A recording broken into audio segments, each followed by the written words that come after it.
हम जब जब पाप करते हैं, जब जब गुनाह करते हैं, हम तब तब अपने परमेश्वर का इनकार करते हैं। लेकिन परमेश्वर देखो हमसे कितना प्यार करता है, हमारे पाप करने के बाद भी जब हम उससे माफी मांगते हैं वो परमेश्वर हमें माफ कर देता है। जब मैंने सच्चे जीवित इकलौते परमेश्वर को जाना तो मुझे समझ आया परमेश्वर दूर नहीं, वो मेरे नजदीक है, वो मेरे साथ है, वो मुझसे प्यार करता है, वो कठोर नहीं है, वो प्यार करने वाला परमेश्वर है।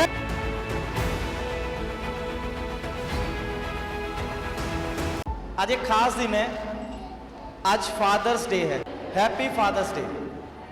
ये फादर्स डे हमारे लिए बहुत खास है क्योंकि हमारा जो पिता है वो स्वर्ग में है और उस पिता जैसा दूसरा कोई पिता इस दुनिया में नहीं है। जब हम प्रार्थना करते हैं, हम प्रार्थना को करने से पहले यीशु मसीह जब प्रार्थना सिखाते हैं तो क्या बोलते हैं? पहला शब्द, पहली लाइन उस प्रार्थना की है, हे हमारे पिता तू जो स्वर्ग में है तेरा नाम पवित्र माना। हमारा पिता जो स्वर्ग में है वो हमेशा हमारा ध्यान रखने वाला, हमसे प्यार रखने वाला पिता है। बहुत सारे लोग अपने जीवन में बहुत सारी चिंताओं को सुबह शाम लेके चलते हैं। मैं कल किसी के घर पे था, मैं उनको ये बोल रहा था, इस दुनिया में ऐसा कोई इंसान नहीं है जिसके जीवन में चिंता का कोई कारण ना हो। हर व्यक्ति के जीवन में कुछ ना कुछ ऐसा जरूर है जिसके बारे में अगर वो सोचना शुरू करे तो उसके जीवन में वो बात चिंता का कारण बन जाएगी। हो सकता है आपके घर में पैसे की कमी है, पैसे की तंगी है, वो आपके लिए चिंता का कारण हो। आपके शरीर में कोई ऐसी बीमारी हो जिसका इलाज लंबे टाइम से चल रहा है और आप ठीक नहीं हो रहे, या जिसका कोई इलाज ही नहीं है, या आपको शारीरिक रूप से आपका कोई अंग खराब हो चुका, खत्म हो चुका, वो आपके लिए चिंता का कारण हो सकता है। आपका आत्मिक जीवन आपके लिए चिंता का कारण हो सकता है कि आप प्रार्थना करना चाहते हैं, होती नहीं, बाइबल पढ़ना चाहते हैं, पढ़ी नहीं जाती। हर व्यक्ति के जीवन में जो यहाँ इस चर्च में मौजूद है, जो इस दुनिया में जीवित है, उसके जीवन में कोई ना कोई ऐसी बात जरूर हो सकती है जिसको लेके वो चिंता कर सकता है, वो चिंता में बना रह सकता है। लेकिन अगर हम अपने पिता से प्यार करते हैं और पिता के प्यार को हम अपने जीवन में समझते हैं तो हमारे जीवन में कोई भी बात चिंता का कारण नहीं बनेगी, क्योंकि हम जानते हैं हमारा पिता सर्वशक्तिमान है, वो हमारे जीवन के हर हालात को बदलने की सामर्थ्य रखता है। समस्या यहां है, समस्या यह है हम परमेश्वर को पिता के रूप में, पिता की तरह समझ नहीं पाते। उसका नेचर क्या है, उसका स्वभाव क्या है। अगर परमेश्वर को आप पिता की तरह देखकर उससे प्रार्थना करना शुरू करें, उसको पिता की तरह महसूस करके आप उसे अपने जीवन में बात करना शुरू करेंगे, आपके जीवन की सारी चिंताएं वो परमेश्वर खत्म कर देगा, आपके हालातों को परमेश्वर बदल देगा, आपके जीवन में परमेश्वर इंटरफेयर करेगा और आपकी हर जरूरत को परमेश्वर पूरा करेगा। जब मैं अन्य जाति था, जब मैं परमेश्वर को नहीं जानता था, तो मेरे अंदर परमेश्वर को लेकर एक डर था। डर क्या था? मैं जिसको परमेश्वर करके मानता था, अगर मैं उसके पास नहीं गया, अगर मैंने वहां जाकर सिर नहीं झुकाया, अगर मैंने उस दिन अपनी छुट्टी कर ली वहां जाने की, तो जरूर मेरे साथ कुछ उल्टा होगा, जरूर मेरा कुछ ना कुछ नुकसान हो जाएगा, जरूर मेरे घर में कुछ बुरा हो जाएगा। ये डर था मेरे अंदर, ऐसा सोच के मैं परमेश्वर के पीछे चलता था। लेकिन जब मैंने सच्चे जीवित इकलौते परमेश्वर को जाना तो मुझे समझ आया परमेश्वर दूर नहीं, वो मेरे नजदीक है, वो मेरे साथ है, वो मुझसे प्यार करता है, वो कठोर नहीं है, वो प्यार करने वाला परमेश्वर है। वो मेरी गलतियों में, मेरे गुनाहों में भी मेरे साथ रहता है, मुझे माफ करता है और मेरे जीवन की हर जरूरत को पूरा करता है। आमीन। बाइबल में लिखा है, यदि हम अविश्वासी होकर विश्वास से मुकर भी जाए तो भी वो हमारे लिए विश्वास योग्य बना रहता है। हालेलुया। अपने जीवन को देखो, क्या आपसे गलतियां नहीं होती? क्या आपसे पाप नहीं होते? क्या आपसे गुनाह नहीं होते? ऐसा कोई दिन जाता है जब आपने कभी पाप ना किया हो? कोई ऐसा दिन नहीं है। ऐसा कोई महीना नहीं है जब आपने परमेश्वर के खिलाफ कोई काम ना किया हो। हम जब जब पाप करते हैं, जब जब गुनाह करते हैं, हम तब तब अपने परमेश्वर का इनकार करते हैं। लेकिन परमेश्वर देखो हमसे कितना प्यार करता है, हमारे पाप करने के बाद भी जब हम उससे माफी मांगते हैं, वो परमेश्वर हमें माफ कर देता है।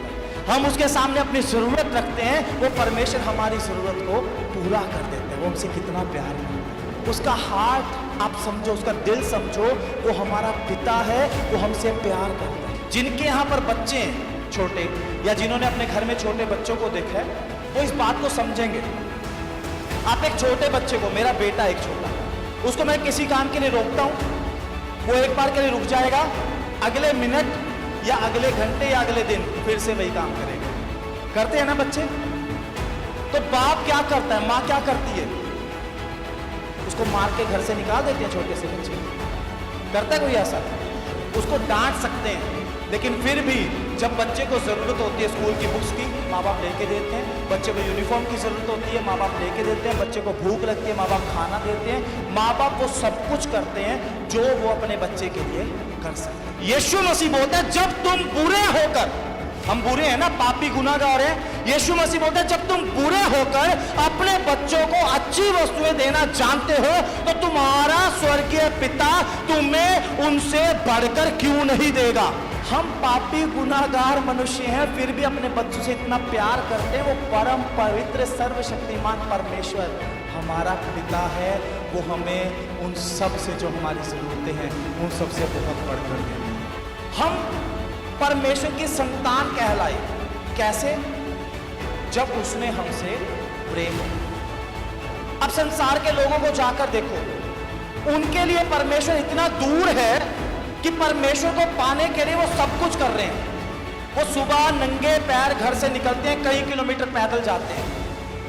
वो कई कई दिन भूखे रहते हैं, जंगलों में जाकर, पहाड़ों में जाकर परमेश्वर को ढूंढने की, उसको पाने की और उसको खुश करने की कोशिश करते हैं। लेकिन हमारा स्वर्गीय पिता कैसा है? हमसे प्यार करता है, इस कारण से उसने हमें अपना बेटा, अपनी बेटी बना लिया। बाइबल में लिखा है जितनों ने उस पर विश्वास किया, उसने उन्हें परमेश्वर की संतान होने का अधिकार दे दिया। बच्चे माँ बाप से कितना दूर रहते हैं? आपके घर में बच्चे हैं, आप उनसे दूर हो? बच्चों के और माँ बाप के बीच में कितना डिस्टेंस होता है?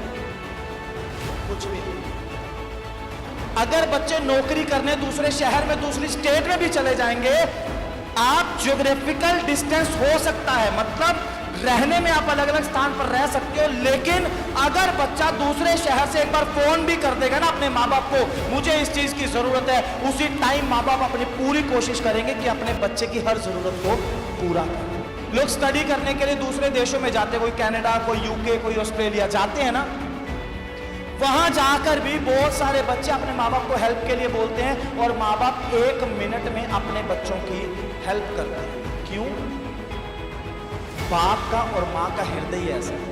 ऐसा ही हृदय हमारे स्वर्गीय पिता का भी है, बल्कि इससे बहुत बेहतर है। हम फिर भी अपने बच्चों के कामों के कारण उनसे कुछ समय के लिए नाराज हो सकते हैं, उनसे दूर हो सकते हैं, या उनको अपने घर से बहुत सारे माँ बाप निकाल भी देते हैं, लेकिन हमारा स्वर्गीय पिता ऐसा नहीं है। हम बुरे होकर भी जब प्रार्थना करते हैं, वो हमारी प्रार्थनाओं को सुनता, उसका उत्तर देता, हमारी जिंदगी में बड़े बड़े कामों को करता, और हमारी हर जरूरत को वो परमेश्वर पूरा करता है। वो हमसे प्यार करता है। आपको उसके प्यार को समझना है, वो कैसा प्यार करता है हमसे। जानते हैं कैसा प्यार करता है?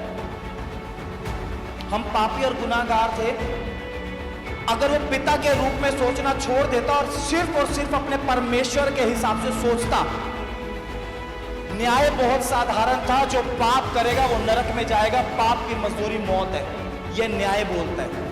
पिता क्या बोलता है? ये मेरी संतान है, ये मेरी रचना है, इनको मुझे नरक में नहीं जाने देना। इसीलिए पिता ने एक इंतजाम किया, अपने इकलौते बेटे यीशु को इस दुनिया में भेजा। वो यीशु मसीह ने हम सबके गुनाहों को क्रूस के ऊपर लिया, हमारे लिए मारा गया, गाड़ा गया, तीसरे दिन मुर्दों में से जी उठा कि आप और मैं नरक में ना जाएं, हम फिर से बचाए जाएं, हम स्वर्ग के रास्ते पर चलने वाले हो जाएं। ये प्यार है उसका। इस प्यार को समझना है। बाइबल में लिखा जब हम पापी ही थे तभी मसीह हमारे लिए मरा। इसका मतलब क्या है? हम पवित्र हुए तब परमेश्वर ने हमसे प्यार नहीं किया। जब हम पापी थे तब भी परमेश्वर ने हमसे प्यार किया और हमें अपने पास बुला लिया।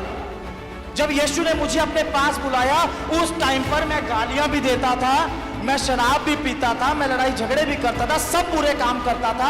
उस हालत में भी परमेश्वर ने मुझे अपने पास बुलाया और खुदा का धन्यवाद, उसने मुझे पवित्र भी किया और अपनी सेवकाई के लिए खड़ा भी कर दिया। अपने जीवन को इस तरह से मत सोचो मैं पापी हूं तो परमेश्वर मेरे मुझसे प्यार नहीं करता, मैं गुनाहगार हूं परमेश्वर मेरी दुआ को नहीं सुनता, मैं तो परमेश्वर से बहुत दूर हूं, परमेश्वर मेरी प्रार्थना का जवाब नहीं देता। परमेश्वर पिता है, उसका पिता का दिल है। एक बाप अपने बच्चों को भूखा नहीं देख सकता, बीमार नहीं देख सकता, परेशान नहीं देख सकता। अगर आप माँ बाप हैं और आपके बच्चे बीमार हो जाते हैं, आपसे वो बर्दाश्त नहीं होता है ना ऐसा? खुद बीमार हो जाए सहन हो जाएगा, पर अगर बच्चा बीमार हो जाए, मैंने माँ बाप को देखा है, वो सारी रात जाग कर निकालते हैं। बच्चा बीमार है, बच्चे को गोद में लेकर बैठे रहते हैं ये सोच के कि बच्चा ठीक हो जाए, नींद की कोई बात नहीं, नींद कल ले लेंगे। ये प्यार है, उससे बढ़कर प्यार परमेश्वर हमसे कर। पिछले दिनों में एक वीडियो देख रहा था मैं सोशल मीडिया पर। उस वीडियो में भूकंप के बाद की वीडियो थी। एक अर्थक्वेक आया, एक भूकंप आया एक देश के अंदर। तो वीडियो ये थी, बहुत सारा मलबा पड़ा हुआ था, उस मलबे के अंदर से बिल्डिंग गिरी हुई थी, मलबे के अंदर से जब बॉडी निकाली, बॉडी में एक बाप था मरा हुआ। उस बाप ने अपने एक छोटे से बच्चे को, शायद 1 साल का या 6 महीने का बच्चा था, उसने इस तरह से उसको अपने गले से लगाया हुआ था, उल्टा लेटा हुआ था। बिल्डिंग का जितना मलबा गिरा उस बाप के ऊपर गिरा, वो मर गया। लेकिन बाप ने बेटे को अपनी गोद में दबा कर रखा हुआ था, उसके ऊपर कोई आंच नहीं आई। 2 दिन के बाद जब सारा मलबा उठाया, बाप मरा हुआ था लेकिन बेटा जिंदा था। बाप ने अपने बेटे को एक नई जिंदगी दी। उस बाप ने मर के भी अपने बेटे के जीवन को बचा लिया। परमेश्वर का धन्यवाद हो, परमेश्वर हमें उससे भी ज्यादा प्यार करता है। उस पर भरोसा करना सीख लो, वो आपसे दूर नहीं है। बाइबल में लिखा है परमेश्वर दूर नहीं, निकट रहने वाला परमेश्वर है, वो हमारा पिता है। एक पिता अपने बच्चे से कभी दूर नहीं होता। बच्चा निकम्मा हो, पापी हो जाए, गुनाहगार हो जाए, तब भी पिता उससे प्यार करता रहता है। और माँ बाप को हमेशा एक बात की उम्मीद रहती है, मेरा बेटा जरूर बदल जाएगा, मेरा बेटा जरूर ठीक होगा, मेरा बेटा जरूर नशा छोड़ेगा, मेरा बेटा जरूर लड़ाई झगड़े छोड़ेगा, मेरा बेटा जरूर पाप से मन फिराएगा। हर माँ बाप यही चाहते हैं। पर बहुत सारे माँ बाप हैं, हर संडे प्रार्थना करवाते हैं, पास्टर जी बच्चे नशे करता है, दुआ कर दो वो नशे छोड़ दो। जो भाई जिसकी अभी हमने गवाही सुनी है, 10 साल से जो बंदा सुबह से लेकर रात तक नशे कर रहा हो, उसके माँ बाप की हालत क्या होगी, उसके परिवार की हालत क्या होगी, कितनी चिंता में और कितने दुख में होंगे उस भाई को लेकर। लेकिन धन्यवाद हो स्वर्गीय पिता का, जिसने उसकी सुधि ली और एक ही दिन में उसका जीवन बदल के रख दिया। उस दिन से आज तक उसने दोबारा से नशा नहीं किया। वो परमेश्वर आपसे बहुत प्यार करता है। वो बोलता है ना तो तुझे कभी छोड़ूंगा और ना ही कभी तुझे त्यागूंगा। कितना प्यार है उसको हमसे। हमें पता क्या लगता है, मैं आपको सच्चाई बोल रहा हूं, मैंने बहुत सारे लोगों को ऑब्जर्व करता हूं, मैं लोगों को देखता हूं, जैसी मुसीबत आती है उनको लगता है परमेश्वर ने छोड़ दिया, परमेश्वर जवाब नहीं दे रहा, परमेश्वर सुन नहीं रहा। परमेश्वर आपसे इतना प्यार करता है, वो बोलता है मैं ना तुझे कभी छोड़ूंगा, ना कभी तुझे त्यागूंगा। आप कितनी परीक्षा में पड़ जाओ, कितने दुख में पड़ जाओ, कितनी बीमारी में आ जाओ, कभी नहीं छोड़ेगा। यहां भी नहीं छोड़ेगा। इस मिट्टी के शरीर खत्म होने के बाद जब आत्मा निकलेगी, उसको भी नहीं छोड़ेगा, उसको भी अपने पास लेकर जाएगा। वो शद्रक मेशक अबेदनगो आग के भट्टे में थे, परमेश्वर ने उनको वहां नहीं छोड़ा, वहां भी उनको बचाने के लिए पहुंच गया। दानियल को शेरों की मांद में, शेरों की गुफा में डाल दिया। दानियल बोलता है मेरे परमेश्वर ने शेरों के मुंह को भी बंद कर दिया, शेरों की मांद में भी परमेश्वर उनके साथ था। पर आपको लगता है हम कर्जे में आ गए, प्रभु ने तो दुआ सुननी छोड़ दी, हम बीमार हो गए, प्रभु ने तो प्रार्थना का उत्तर देना छोड़ दिया हमें, हमारे घर के तो हालात ऐसे हो गए, कब बदलेंगे ये? हालातों को मत देखो, अपने परमेश्वर को देखो, वो आपका बाप है, आपका पिता है, वो आपसे कितना प्यार करता है। वो आपको ऐसे नहीं छोड़ेगा। परीक्षा आई है, दुख आया है, समस्या आई है, परेशानी आई है, किस लिए आई है? आपको मजबूत करने के लिए। पिता चाहता है आप उसके पास वापिस आ जाओ। उड़ाऊ पुत्र की स्टोरी पढ़ी है बाइबल के अंदर। उड़ाऊ पुत्र था, जिनको नहीं पता शॉर्टकट में बता रहा हूं। एक व्यक्ति था, उसके दो बेटे थे, एक बड़ा बेटा, एक छोटा बेटा। छोटा बेटा एक दिन अपने पिता के पास गया और बोलता है मुझे मेरा हिस्सा दे दे, मेरे प्रॉपर्टी में से, मैं जा रहा हूं, मुझे यहां नहीं रहना। अब बाप तो अपने बेटे से प्यार करता था, बाप ने बोला ठीक है। उसने 2 हिस्सों में प्रॉपर्टी डिवाइड की, छोटे वाले को दे दी। छोटे वाला अपना बोरी बिस्तरा समेट के, रुपया पैसा सोना चांदी लेके दूर देश में चला गया और वहां जाके रहने लगा। वहां उसने अपने जीवन को पाप में बिताया, गलत कामों में, नशे में, जुए में, सब चीजों में उसने अपना टाइम बिताया। कुछ टाइम के अंदर सारा पैसा, प्रॉपर्टी, सोना चांदी सब खत्म करके बर्बाद कर दिया। जब हाथ में कुछ नहीं बचा, उसने सोचा अब खाने पीने के क्या करूं, काम ढूंढता हूं। काम ढूंढने की कोशिश की, काम नहीं मिला। जब काम मिला तो काम ऐसी जगह मिला जहां पे सूअर चराते थे, वहां पे उसको काम मिला। मालिक ने बोला भाई सूअरों को चरा, जो सूअर खाते हैं वही खा, जहां सूअर रहते हैं वही रह, यही ऑप्शन है, इसके अलावा कोई दूसरा ऑप्शन नहीं है तेरे पास। अब इसने सोचा वापिस अपने बाप के पास तो नहीं जा सकता क्योंकि सब कुछ ले आया हूं वहां पे, चलो यहां रह लेते हैं। कुछ दिन वहां पे रहा, सूअरों का खाना खाया, सूअरों के साथ रहा। जब कुछ दिन के बाद उसको होश आया, उसने सोचा मेरे बाप के घर में नौकर भी मुझसे अच्छा पहनते, अच्छा रहते, अच्छा खाते हैं और मैं यहाँ ये काम कर रहा हूँ। अपने पिता के पास वापस जाता हूँ, माफी मांगता हूँ, पिता को बोलता हूँ कि तू मुझे नौकर की तरह रख ले, क्योंकि हिस्सा तो मैंने ले लिया, अब शायद मेरे पास कुछ भी लेने को नहीं है, लेकिन तू मुझे नौकर की तरह रख ले। पिता के पास वापिस आ रहा था। बाइबल में लिखा है पिता ने दूर से उसको देखा, उसको पहचाना, नौकरों की आज्ञा दी, मेरा बेटा जो खो गया था वो फिर से मिल गया है, वो वापिस आ गया है। नए कपड़े लेके आओ, सोने की अंगूठियां लेके आओ, उसको पहनाओ, नहलाओ, धुलाओ, शाम को पार्टी होगी। ये हमारे स्वर्गीय पिता का नेचर है। हम गुनाह करते हैं, पाप करते हैं, उससे दूर हो जाते हैं। बहुत सारे लोग चर्च में आना बंद कर देते हैं, जब उनके काम बन जाते हैं वो यीशु मसीह को छोड़ के चले जाते हैं। बीमारी से चंगाई मिल गई, चर्च आना छोड़ दिया। दुख दूर हो गए, प्रभु को मानना छोड़ दिया। समस्याओं में यीशु मसीह को पुकारना छोड़ दिया, परमेश्वर से दूर हो जाते हैं। फिर और ज़्यादा परीक्षाएं और दुख और समस्याओं में पड़ते हैं। पर अगर उन परीक्षाओं में फिर से वापस आ जाएं, प्रभु से माफ़ी मांग लें, वो फिर से हाथ फैलाए खड़ा रहता है पिता की तरह, फिर से हमें गले लगाए और सब कुछ जो उसने हमारे लिए रखा है फिर से हमें वापस दे दे। आपको ट्रस्ट करना पड़ेगा, आपको भरोसा करना पड़ेगा, आपको समझना पड़ेगा वो आपसे बहुत प्यार करता है, वो आपको कभी छोड़ेगा नहीं, कभी त्यागेगा नहीं, वो आपकी हर जरूरत को स्वर्ग से पूरा करेगा। बाइबल में लिखा है वह तेरी लालसाओं को उत्तम पदार्थों से तृप्त करेगा। मतलब दूसरी जगह लिखा है तू इस पृथ्वी के उत्तम उत्तम पदार्थ खाने पाएगा। आपके लिए इस दुनिया में जो सबसे उत्तम है वो परमेश्वर ने रखा हुआ है।